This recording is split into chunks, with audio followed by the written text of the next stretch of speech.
Welcome to Unlikely Intersections, the podcast where intent, impact, and inquiry inspire our conversations. I'm Dr. Philip Brown with my good friend Dr. Terry Jackson. You're at the intersection.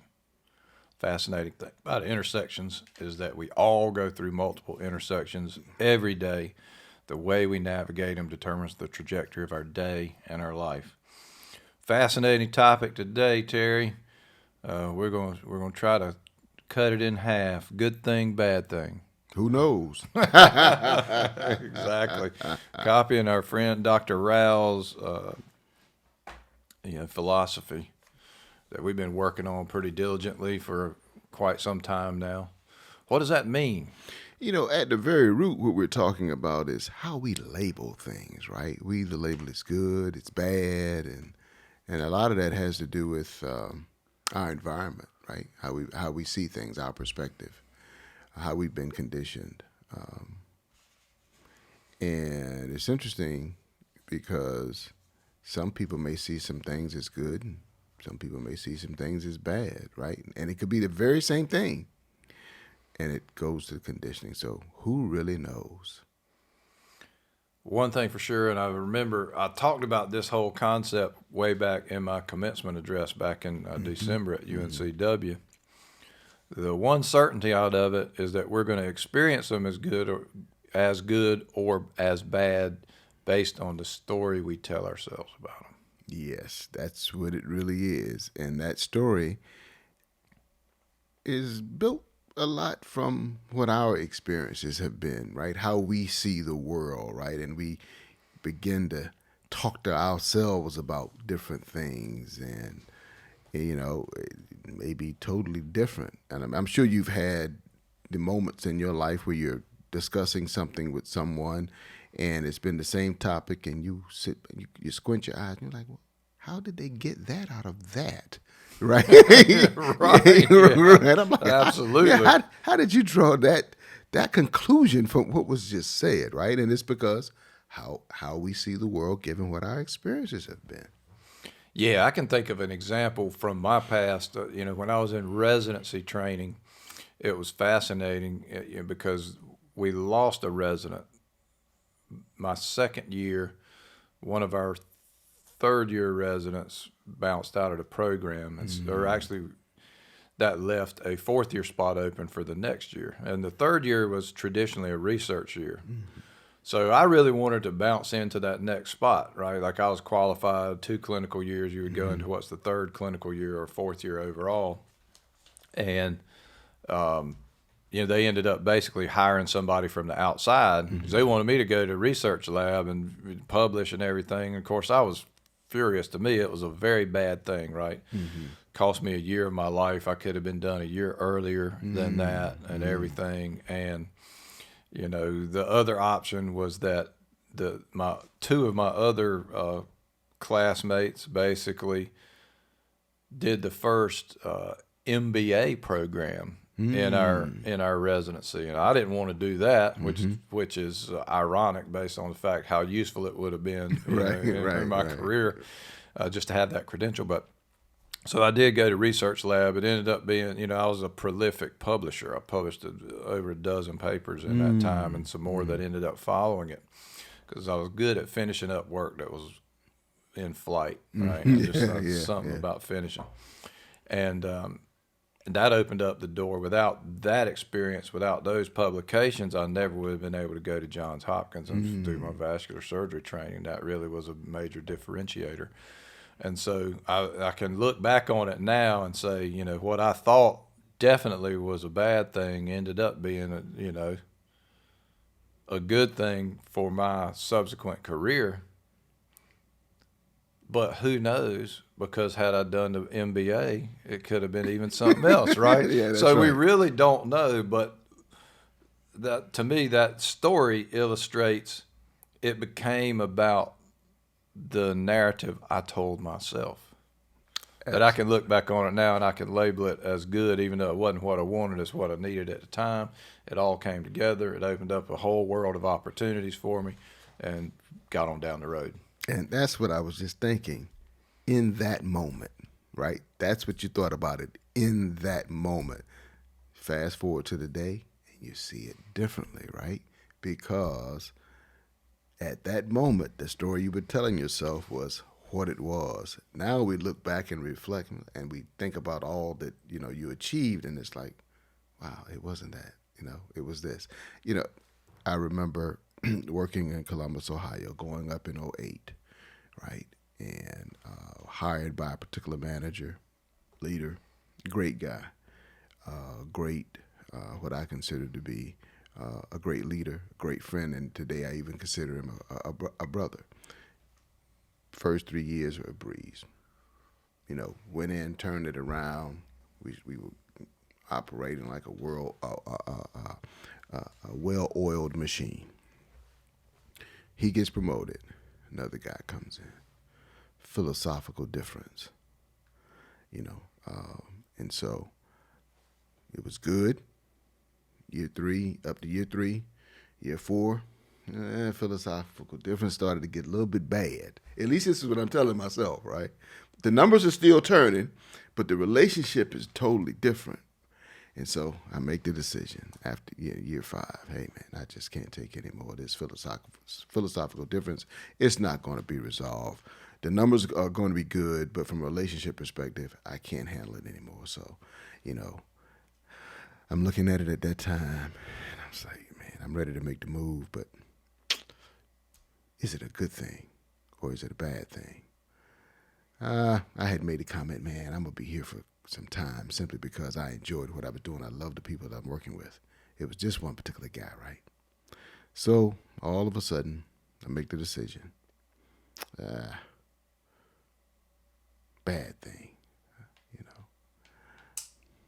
Fast forward to today. It was a great thing. Right? It was a great thing, right? Fast forward to today. But at that moment, given those emotions and the information that was available, it was a bad thing. Now it was a good thing, right? It was what I needed to catapult me, right? And but who knows, right? Who knows? That was just the whole labeling that I placed on it, as you did with your situation. You placed on it, given the moment, given the information that we had, and everything that was going on, and because it's never the right time, but it is always the right time. We just don't know it. Yeah, I can think of a time where I didn't label it because I didn't know, like a major change. So, one of the things is in late 2015, starting in the beginning of 2016, I made the leap from vascular surgery practice to executive leadership. Mm-hmm. And I really didn't know if that was a good thing or a bad thing.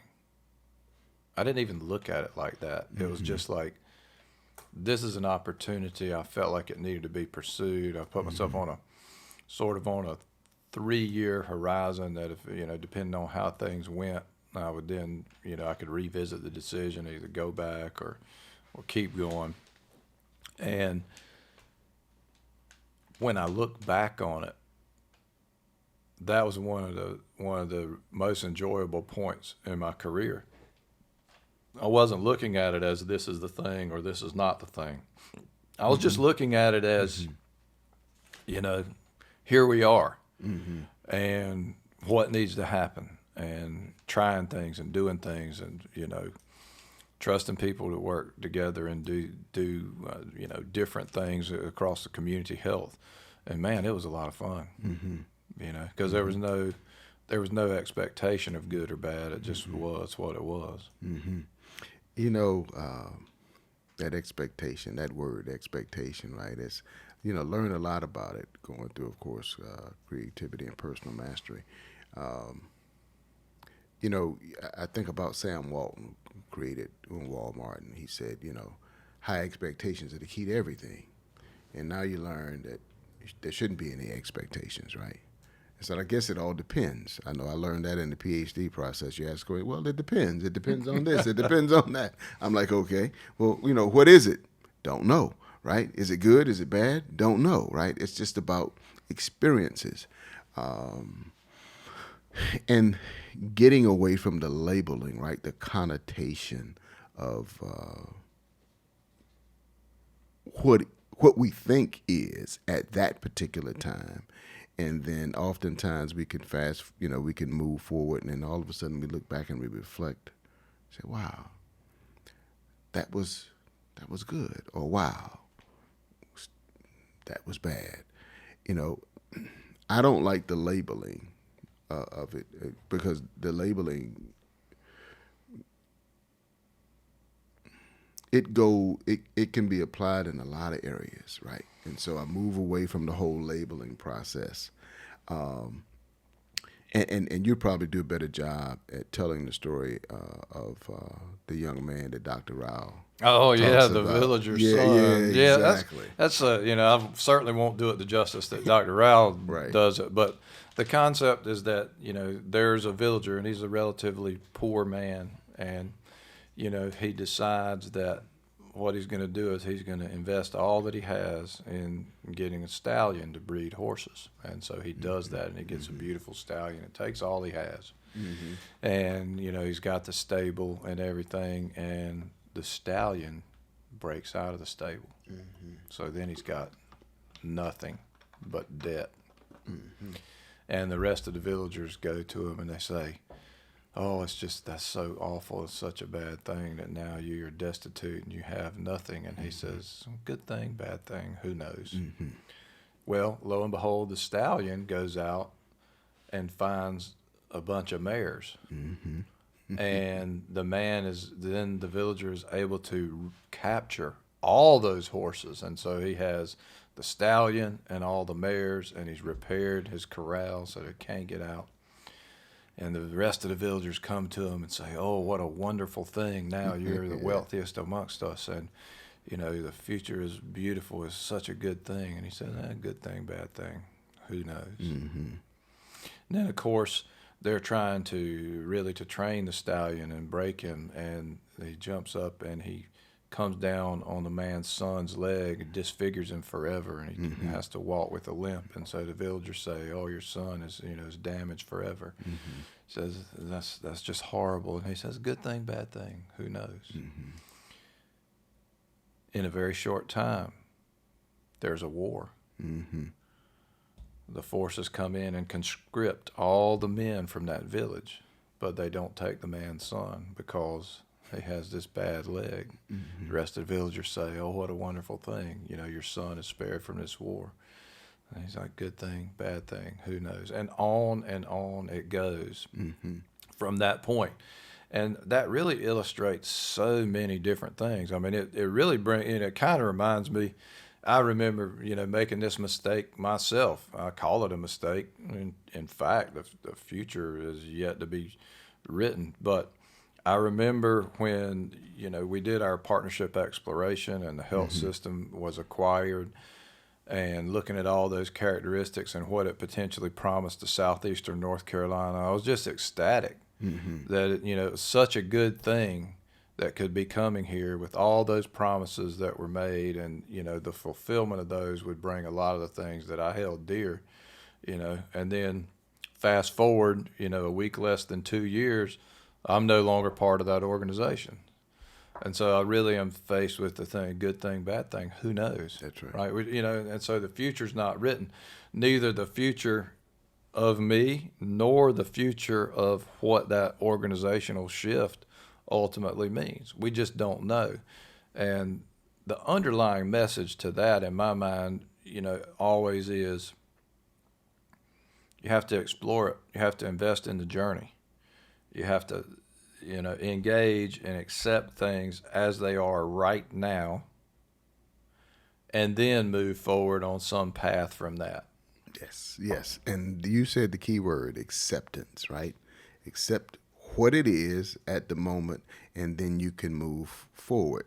Too many people try to move forward without having any kind of acceptance of what the situation is at that moment. Because as you gain perspective, later on down the line, what happens is perspective changes, and now you see things differently as it begins to unfold, right? That construct that story of good, bad, who knows with the gentleman's son, and it goes on and on and on and on, and it's like good, bad. But it's all based upon that experience. And the key to it all is just accept it. Don't label it. Just accept what is and keep moving forward. It is such a key to be willing to accept things exactly as they are. Mm-hmm.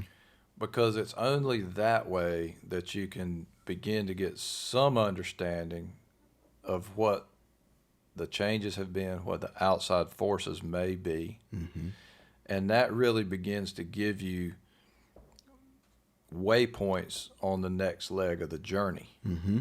You know, if you're unwilling to accept where you are, then you really don't know how to navigate, can't know how to navigate to the next place because you're starting from the wrong spot.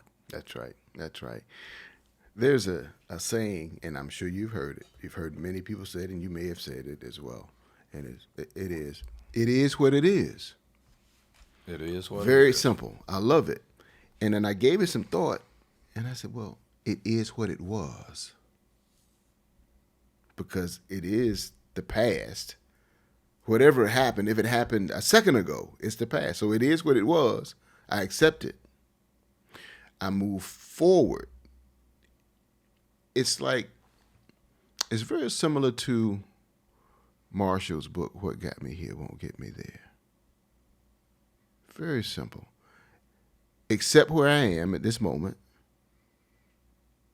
knowing that moving forward, I got to do something different. Well, the greatest gift we've ever been given is the chance to recreate ourselves with every breath. That's right. And it turns out that's pretty hard to do. We get trapped Mm-hmm. in our past.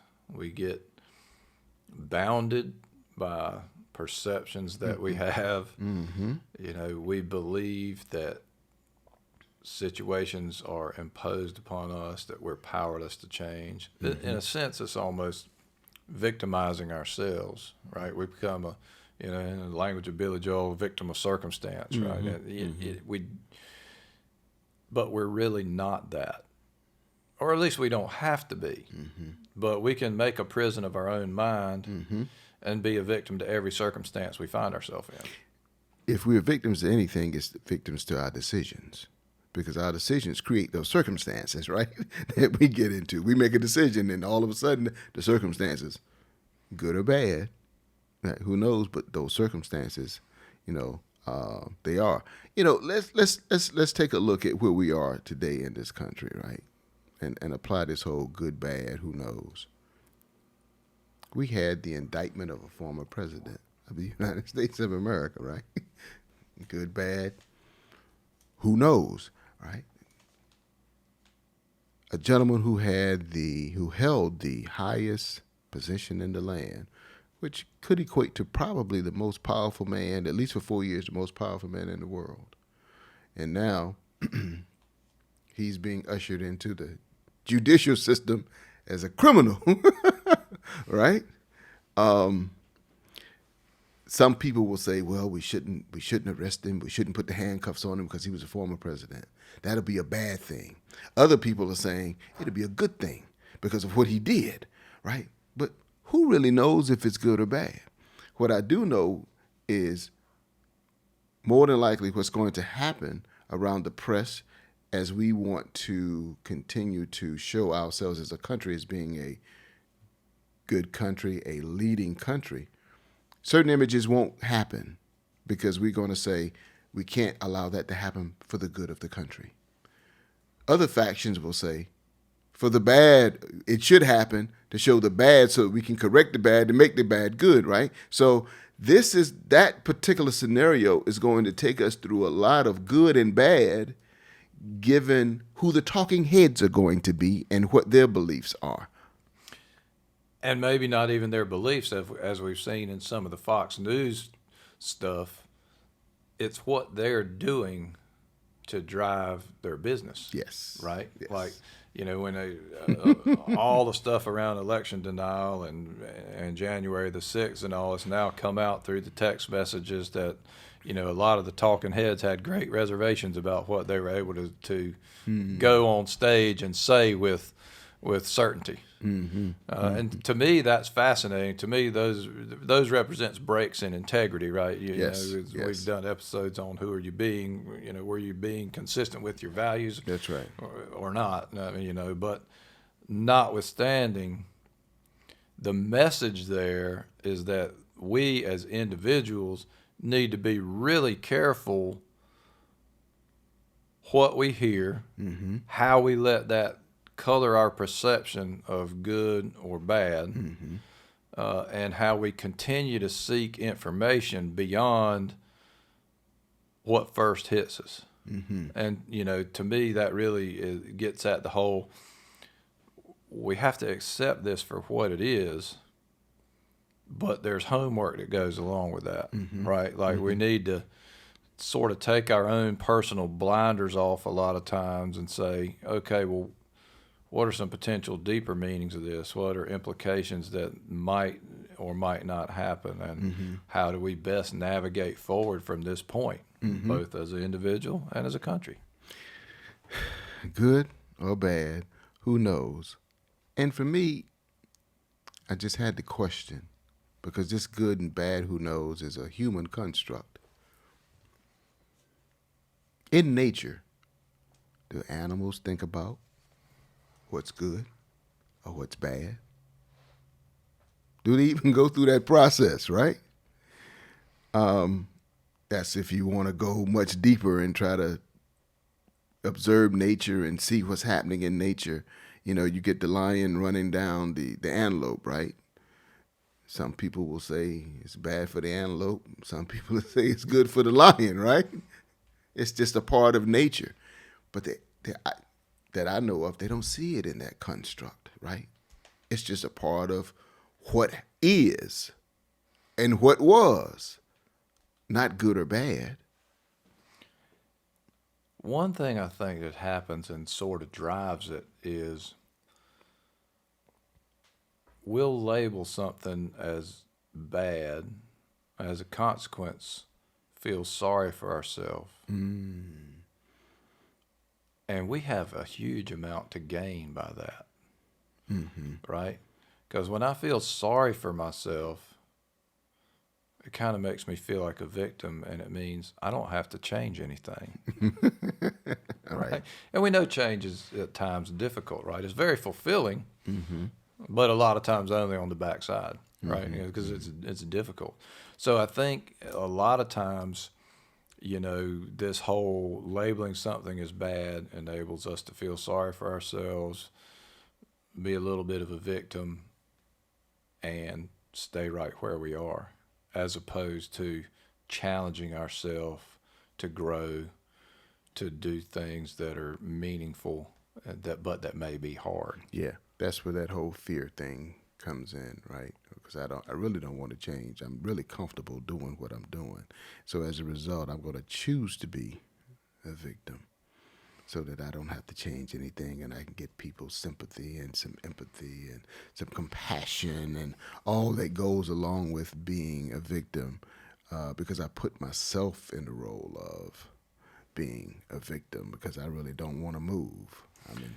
And that's another good thing, bad thing, who knows, as well, right? Like it's just another deeper layer, because the truth of it is, it might be best for you not to change at that point in time. That's right. And you can only know the answer to that after. That's right. That's right. That's right. So. That is absolutely correct. It is a construct of I'm going to call it a lagging indicator, right? It's like I see clarity, right? Clarity is always around an outcome, which is at the tail end of something, right? Not at the very beginning. That's why the awareness is so critical.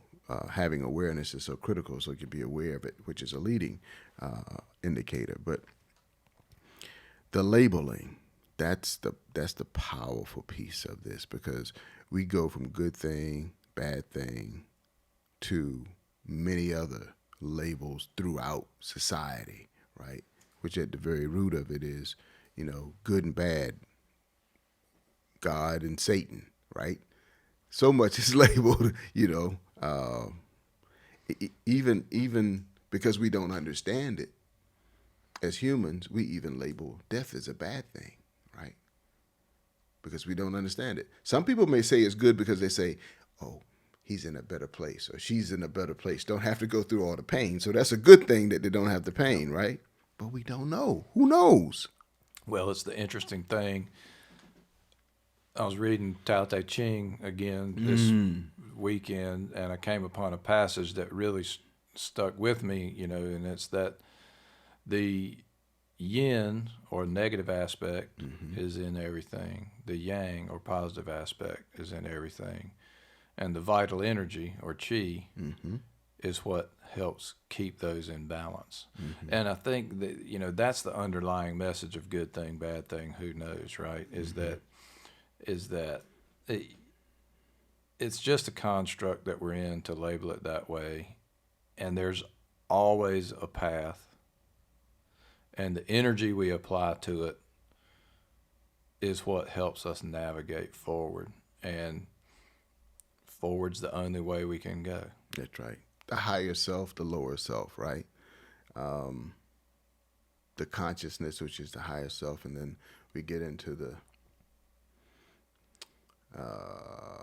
animalistic self, right, which we consider the lower self, right?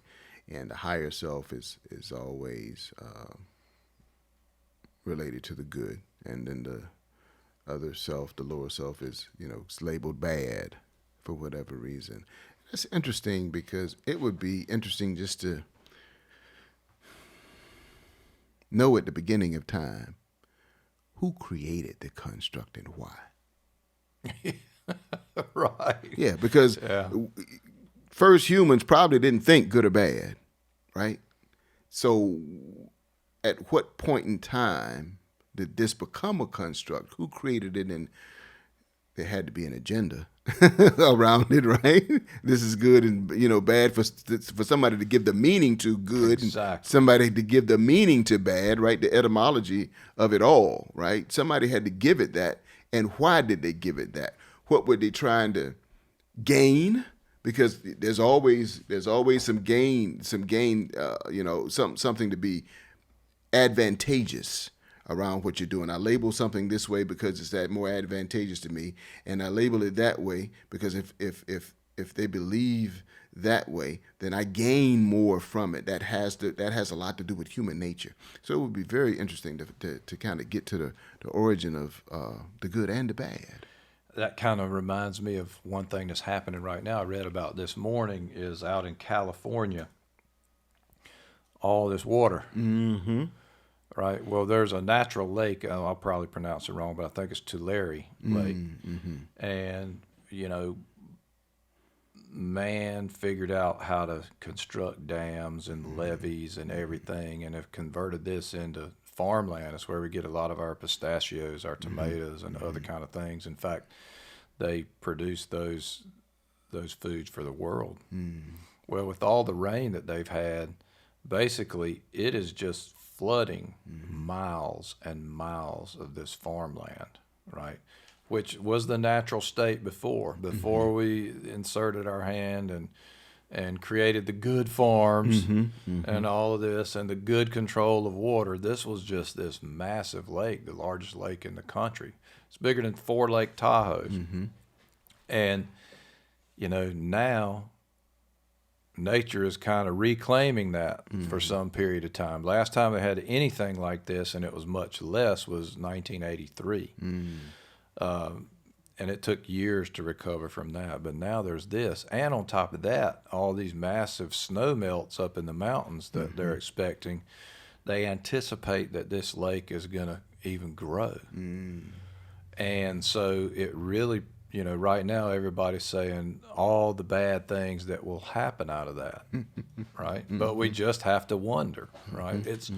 it's restoring itself to a more natural state right now. So the real question we probably ought to be asking is, what does this mean? Right?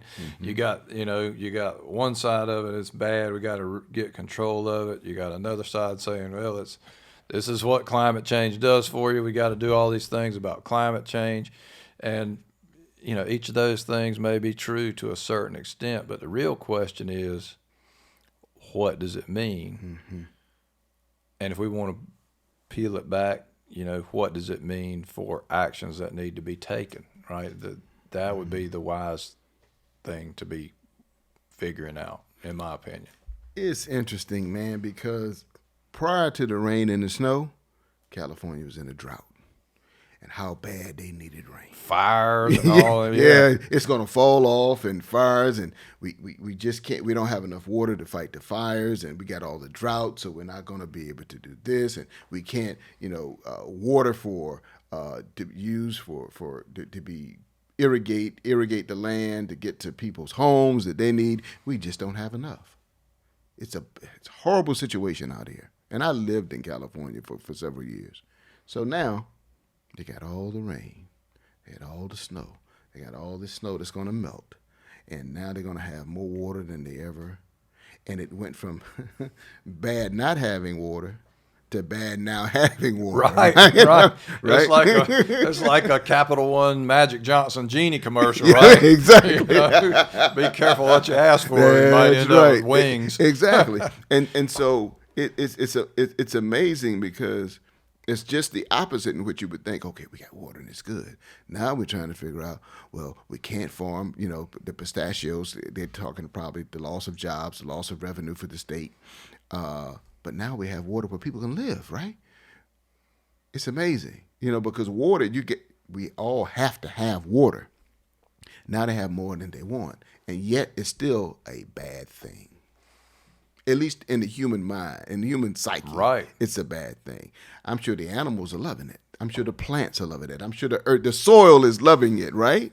Yeah. We're just looking at it from a human perspective.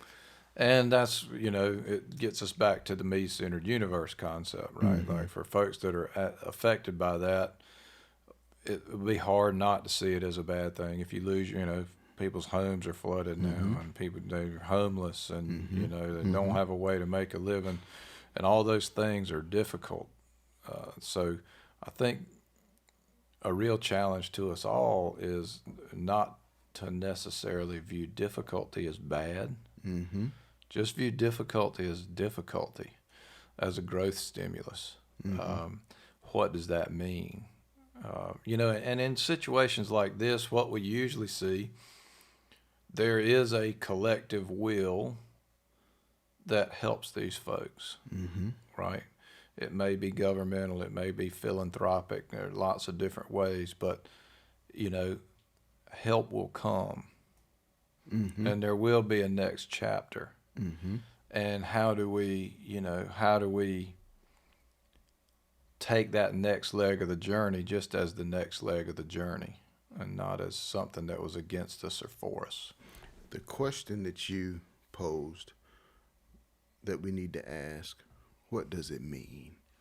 I can reflect back on Ronald Reagan becoming president, hearing conversation in the African American community, and that, hell, I was in high school, right? What does it mean? Fast forward, I remember people talking about Donald Trump becoming president. What are we going to do? Well, what does it mean, right? You're going to survive as you've always survived, right? It's just another obstacle, right? It's just, what does it mean? What do we need to do? How do we need to move forward? Not that it's going to be anything that's going to last a lifetime, because it's not, right? It's a period in time, but you have to ask yourself, what does it mean for me? How do I need to approach it? What strategies do I need to have? What do I need to implement? And how do I need to execute, right? That's always the question. What does it mean for me? What does it mean for us? What does it mean to the universe, right? We talk about people becoming homeless because, the water, not being able to build. We never think about when we knock down the trees where the animals are going to go. because we're only thinking from I'm going to say a me-centered universe, but that me is around us as human beings. We never consider where the deer going to go, where the snake's going to go. All of a sudden, we see all these alligators moving around in North Carolina and Florida and everywhere we look and say, the alligator was in the neighborhood. But nobody considered when you took that, that marsh or that swamp and you covered it or you did whatever you did to it, what was going to be the reaction of nature? Because that's all we're seeing in weather. To me, my opinion has always been when you see Mother Nature doing what she's doing, a lot of it's about correcting what man has done. Well, we've definitely made some questionable habitat decisions without a doubt, right? And it's interesting because I think we've had previous episodes where we talked about how interdependent we are as people. Yes. But the truth of it is life itself is interdependent, and that takes in marine life, and plant life, and human life. There's this whole, interconnectedness that we underestimate at our own peril. That's right. That's right. All of us, with everything in nature, there's some kind of symbiotic relationship that we have, right? There's a interconnectedness and a dependence on, right? An interdependence on. No man is an island. That's why people say that. There's nothing that you can do by yourself as a human being. Everything that you do, somebody else already had their hands in it, whether you realize it or not, whether you know them or not. And so for me to hear all the time, well, I don't trust so-and-so, so-and-so. Well, but you don't know them, and you don't know who had their hand in this already. So we have a tendency to think that we are the most intelligent beings on this earth, right? And we may not necessarily be. That's just from a human perspective. I'm sure sometimes the animals look at us and say, look at those guys, look at those fools and what they're doing, right? Yeah. Because we're just thinking from a human perspective versus a universal perspective. It's it provokes lots of questions. It provokes lots of conversation and lots of thought. Probably we'll never come up with what the answer is, only what we think the answer is. Yeah, great illustration of, the animals looking at it. Do something that, is outside the standard behavior and see what how your dog looks at. Yeah, that's right. Right? That's right. That's right. That's right. That's right. This person has lost his mind, That's right. That's right. And it's really interesting to me the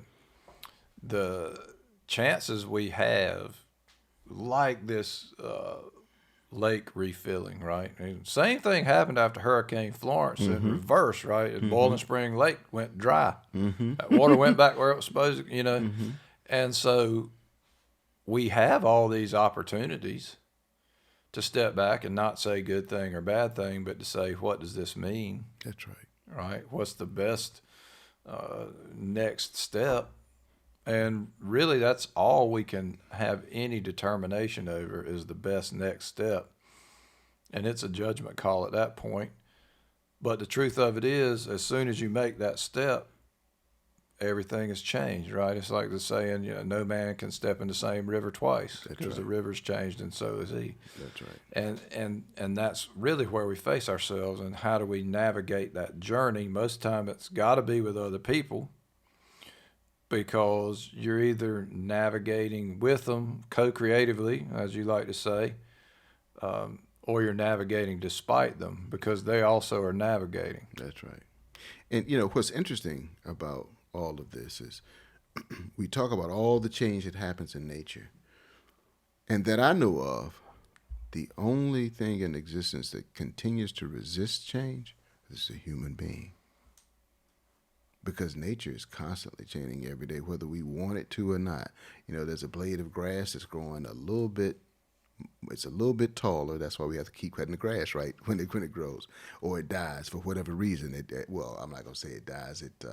I'm gonna say it goes into it's dormant. It becomes dormant. And then the sun comes out or whatever. It's watered and it grows a little bit and a little bit and a little bit. If you don't cut it, it'll keep growing, right? And so you go to, you look at the trees, you plant the tree, as long as it's fertilized and it keeps growing, right? All these things are happening and changing around us all day, every second of the day, and we're the only being that is trying to resist. We want to remain the same. We want everything to remain the same. I keep hearing people say, well, we have to go back to this time. Remember in this time how things were? Why can't we go back to what that was? That's not progress, right? Progress is, you keep moving forward. You may not necessarily understand why you're moving forward, but again, it goes back to the question, what does this mean? Well, I spend a lot of time outside in nature. I really enjoy it. And, the animals recognize when things are different. And they typically react. It's going to be a fight or flight. Typically, it's going to be a flee or freeze. But I remember back, I guess, probably, I can't remember the year exactly. I think 85 when Hurricane Hugo came, or whatever year Hugo came. And it took an unusual track, went up through the middle of the states of South Carolina and North Carolina. And there was a concern from the wildlife community that it was going to decimate the deer population. And they actually even made some season changes on hunting the deer at that time. And of course, all the hurricane did and all those blown over trees in the woods and all that was make a mecca for deer to survive. They're made to survive in that. And so it was interesting. It sort of applied human principles to animals that had it exactly backwards because it created a situation for them to thrive. It was us that were struggling. And I like the way you put it, and I'm going to paraphrase it again, is that we are the ones as humans who are constantly fighting for the status quo.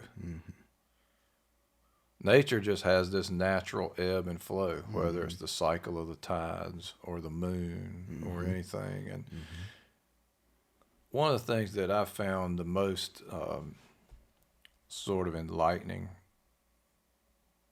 is to go out, and a lot of mornings I go out and I'm able to look out over the water and I can see all the way to the Atlantic Ocean. And I realize, that water connects us all the way to everything on the other side of the Atlantic. All these other big land masses where people are, thriving on their own or struggling on their own. They're different. They're the same. They're all this, and if you go across that, it connects us all. And we're in this world. And I'm pretty small in the grand scheme of that. And then I think, next level, our planet is tiny in the universe, right? And so who am I to ever think that I have control over maintaining the status quo or not, right? I have to be accepting. I have to, in many cases, surrender to all the things that are happening around me and then understand how to move within those boundaries because it's really not up to me. Some things are. But looking backwards and trying to say, how do I hold on to that? Not likely to be effective. No, not whatsoever. And we talk about being in tune, right? I remember living in California, and I wanted to experience my first earthquake. I wanted to know what that felt like. So I'm like, man, I'll be glad when this thing happens, when I'm living here. So I wanna see what this feels like. You hear all the stories, you see it on television. So I'm there. It's early one morning, about 7:15, getting out the shower. All of a sudden, I feel the sway. I'm like, what is this? Oh, this is an earthquake. Wow. But what I noticed also, I didn't hear any birds chirping. I didn't hear any dogs barking. No, I heard nothing moving And so what I go back to is the animals knew it was coming. They heard it. They positioned themselves in such a way, they knew that Mother Nature was just doing what she does. Then I'll fast forward to the tsunami. Remember, during the tsunami, animals went to the high ground. They knew what was coming. Whereas there were a group of people out on the beach, wasn't paying attention, having a good old time, and all of a sudden, that happened, that catastrophe happened, right? Because as humans, we're so in tune to being human, not in tune to nature. What is nature telling us? What is nature teaching us? Are we listening? We're so concerned with what this human experience is. We don't see how we are connected with everything else in the universe and everything else on this earth. And we want to maintain the status quo. I want to do what's best for the human. And we're not asking anything around nature. And it's whatever the impact is. Now, progress for us as humans is knocking down trees, building more homes, right? But then when the alligator pops up on our driveway, how did that happen? Well, that's a result of what we did as humans. And then we want to label that bad because it's dangerous to the neighborhood now, right? It wasn't dangerous to the environment in which the alligator was living. It's dangerous to now. So now let's go catch it and take it and, put it in the zoo. Yeah, let's go put it in the zoo somewhere, right? Let's kill it and make some shoes. But we're going to do something that's in the best interest of the human being. Yeah. It's really, the power of thinking this way is so much different. Mm-hmm. And to me, the real power is in understanding the connections. Mm-hmm. It's through the energy, it's through the universal energy, and we as individuals are so weak. The most influential among us, the strongest among us, the fastest, is not much in the grand scheme of things, right? We are what we think of ourselves, but only in our own mind. Yeah. We don't have a lot of power in this real universe as human beings. We're probably one of the weakest animals, on this planet. I remember, I give you a prime example. I think about it sometimes. I was like, man, what were you thinking? I remember there was a storm and trees fell in the yard, right? So go to my buddy and borrow his chainsaw. Started up and I'm cutting the trees, breaking them up in logs so I can take them over into the woods. But in my stupidity,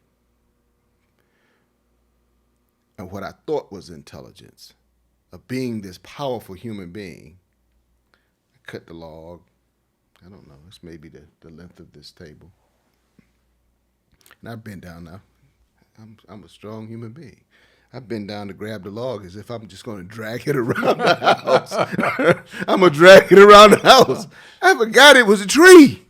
I'm just thinking humanly. Strong, healthy, big guy. Man, I reached down to grab that log. I was like, oh, my gracious, this thing is heavy. Yeah, and so just being human and thinking that I'm this real extremely powerful being, right?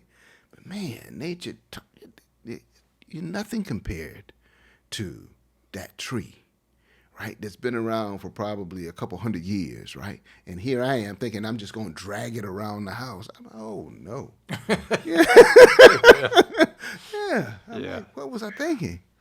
Well, I'll tell you, man, I'm quite sure that we haven't answered the question, good thing, bad thing.